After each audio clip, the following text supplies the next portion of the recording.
Hello, my name is Paul Arnold and I'm a qualified psychotherapist and a trained coach.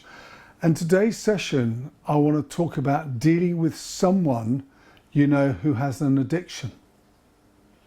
Now, I spent 18 months working with a charity which specialised with working with a family member who had someone else who was addicted. It wasn't the person who was addicted, it was someone who basically had to deal with the addicted person. And whilst, I've a lot of experience there, I do want to stress these are my own thoughts and my own feelings about it rather than me representing the charity itself. But let's start to explore this topic a little bit more. The first is, what's really going on with addiction?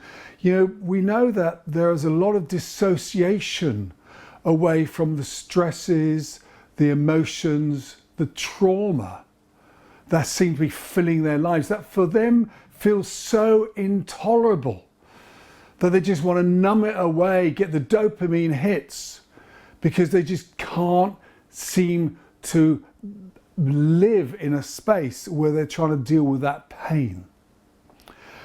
And I think there's something really important about recognizing that they are really suffering. Now, there are lots of different ways that people deal with that numbingness away of the pain and the stresses and the strains and the traumas they've had. We've got the classic ones, the smoking, the drinking, the drug taking, the gambling, but then you've got to add in sexing, shopping, exercise, are all different ways that people try to deal with that stuff.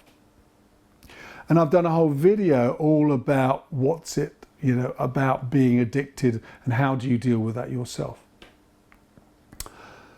But I think there's something really important about the impact it has on you who's trying to deal with someone who who is addicted to something. And I would guess that there are at least, for every one person who's addicted, who's struggling with their addiction, it impacts massively, I would suggest, at least 10 others, and maybe more. You think about it, the partner, maybe some kids, the parents, the friends, the work colleagues. And in my experience, I saw such a wide range of different emotions being expressed in that space. There's anger, there's frustration, there's anxiety, when's the phone call going to come? There's fear, when is the big phone call going to come? There's guilt, what have I done wrong? There is tremendous shame that goes on with it. Then you've got, adding on top of this, feelings of despair, feelings of helplessness and hopelessness, leading to depression. And of course, you also have hope. But so often that hope is dashed in the process. And that sheer amount of emotions and the sheer intensity of the emotions can be overwhelming for so many people. Not just physically. It just exhausts them. And they're just constantly thinking about it. And they often feel a prisoner. Because it's not of their making. They seem to be given to prison centres for a crime they didn't commit, and yet here they are having to do their time. And the very sad reality is it's a long time sentence very often, because it takes many people many periods of trying and failing very often before they get themselves out of their addiction. This session is not about the addicted person, it's about you who's having to live with a person who is addicted. So how do you manage it yourself? I think one of the first things to say is through understanding comes acceptance. There is something about the more we can see what really happened to them, it allows us to have a little bit more empathy and a little bit more sympathy. Inside of it, there is a hurt child who is suffering and is in pain. And the only way they know of trying to deal with it is through a bottle, through doing a line or whatever they're doing. And therefore what they need is they basically need understanding. They need empathy, not criticism. Look, I promise you, they're already suffering enough. And when you go and criticize, and you bring all that anger, all that animosity, all that disgust onto them, all you do is you push them deeper into the shame cycle. And do you know what happens? They think, yeah, I am a useless, hopeless human being. I am good for nobody. And what do? They're just going to go further into their addiction. So actually, what you think is the right thing to do is actually the wrong thing. And this is the tough bit. You've got to learn to let go. A lot of what we're doing is, how do you let go? Because frankly, rescuing just delays it. It just pushes it further down the line. And you've got to stop shielding them.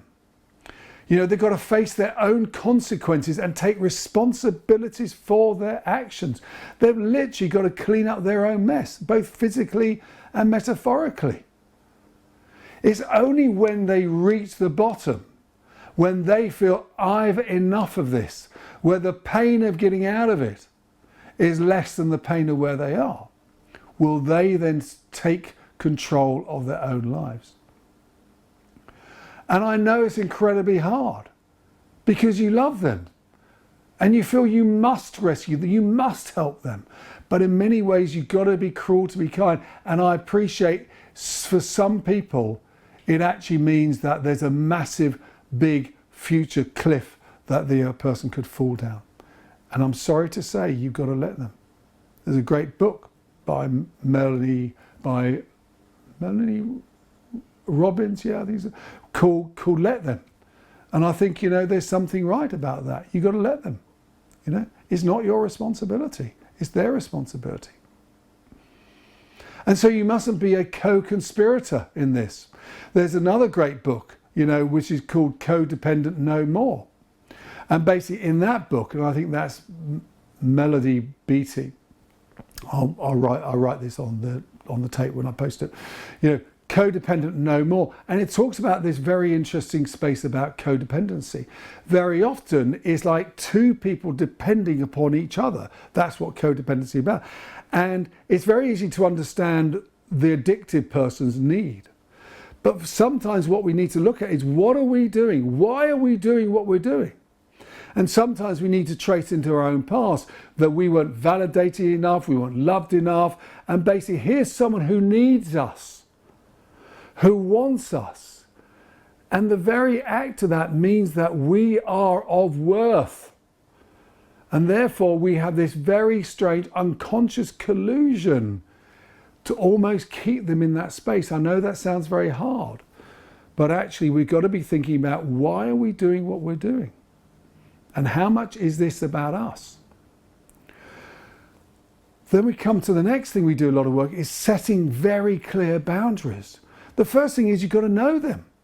And the biggest problem is that very often your boundaries are being completely smashed by the other person.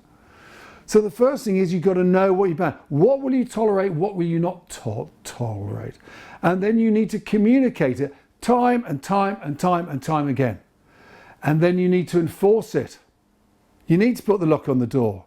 You need to cancel the credit cards. You need to block the account. You need to take the valuable things away. You've got to have very clear boundaries. And the final thing is, you've got to police it. So in other words, if they do break it, what's the punishment? And we can punish like a child, in ways that are, understanding where they are. But they've got to know these boundaries are sacrosanct and they cannot be broken. So what not to do? You mustn't control the situation. My mother, had a drinking problem. We used to pour her wine down the drain. It didn't help. It only made her more committed to what she wanted to go and do. And actually we mustn't rescue. We mustn't criticize, we mustn't berate, because all you're doing is going to push them further down into the shame cycle which they are in. And we mustn't protect them. You must stop making excuses. Oh, no, John's just feeling a little bit under the weather. We've got to stop that, because if we do that, we are just carrying on the addiction. So what should they do? I really encourage you to seek some form of therapy yourself. From my experience with the clients I've worked with, they have found it invaluable, and I found it a great pleasure to give some sort of help and some sort of solace in that field. You've got to realize that, it's up to them to sort the stuff out. So a lot of the therapy is about how can you let go, how can you have clear boundaries yourself. And therefore, what I also think, you need to go and do is you need to encourage them to seek some degree of sort of therapy. Now, you can't force them, but you can at least encourage them and say, do you recognize you have a problem here? Number one. And two, do you recognize it's something you can't deal with yourself? Then when they say, I think I need to get some help, then you can help them do that stuff. But for goodness sake, don't go and put 20,000 into some rehab clinic and tell them just take them there and dump the door. Because I promise you, they'll jump out after 2 days and you've lost your 20,000 quid. So don't do that stuff. And then like I say, start telling people. You need to build a support group around you who know what you're going through. And as I was saying, don't take it out on the other person. Use your support group, use your therapist to expunge out all the feelings you have. But you pushing it back on the other person is only going to make things worse. Look, it's incredibly difficult. I really have the maximum amount of sympathy and empathy with what you're going through. I had a degree of it myself, and I know it's tough, but I really sort of recognize that actually there is potential hope, and a lot of work done in the world of sort of neuroplasticity says that the brain can be rewired to drop the addiction. So don't give up hope, and I wish you well on your journey. Take care.